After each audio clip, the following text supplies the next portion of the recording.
నమస్తే.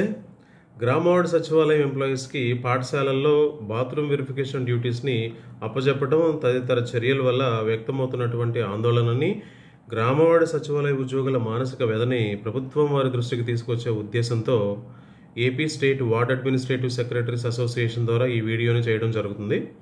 ప్రధానంగా వార్డు సచివాలయాల్లో పనిచేస్తున్నటువంటి ఎడ్యుకేషన్ సెక్రటరీస్కి, గ్రామ సచివాలయాల్లో పనిచేస్తున్నటువంటి వెల్ఫేర్ అండ్ ఎడ్యుకేషన్ అసిస్టెంట్లకి ఈ యొక్క బాత్రూమ్ వెరిఫికేషన్ డ్యూటీస్ని అప్పచెప్పడం చాలా బాధాకరం.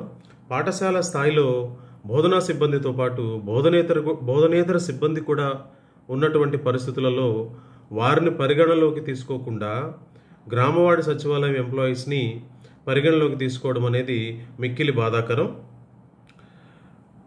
డిగ్రీ విద్యార్హతగా ఉన్నటువంటి 12 లక్షల మంది పైచిలుకు రాసినటువంటి గ్రామవార్డు సచివాలయ రిక్రూట్మెంట్లో వారందరితో పోటీపడి ఉద్యోగాలు సంపాదించినటువంటి గ్రామవార్డు సచివాలయం ఎంప్లాయీస్కి, యువ ఉద్యోగస్తులకి ఈ బాత్రూమ్ వెరిఫికేషన్ డ్యూటీస్ అనేవి వారి యొక్క ఆత్మాభిమానాన్ని దెబ్బతీసేవిలాగా ఉన్నాయి. కాబట్టి దయచేసి ఈ ఆలోచనని పునరాలోచన చేయాలని, పునఃసమీక్షించాలని భావితరాల నాయకులు, యువ నాయకులు, మంత్రివర్యులు, గౌరవనీయులు శ్రీ నారా లోకేష్ బాబు గారిని ఈ సందర్భంగా రిక్వెస్ట్ చేస్తూ ఉన్నాం.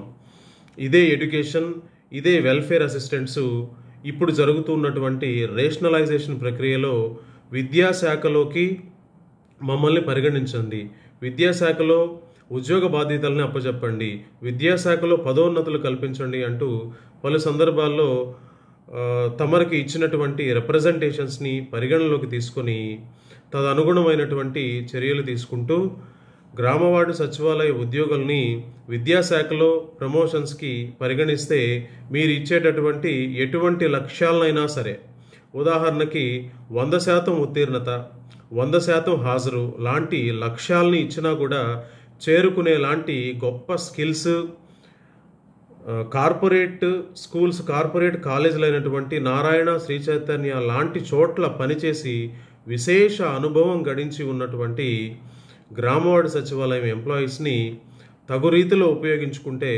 ప్రభుత్వం చేపడుతున్నటువంటి వివిధ రకాల అభివృద్ధి పథకాల్లో మరింత వేగంగా ముందుకు తీసుకెళ్లేలాగా మా యొక్క ఉడతాభక్తి సహాయాన్ని అందజేస్తామని ఈ సందర్భంగా తెలియజేస్తూ ధన్యవాదాలు.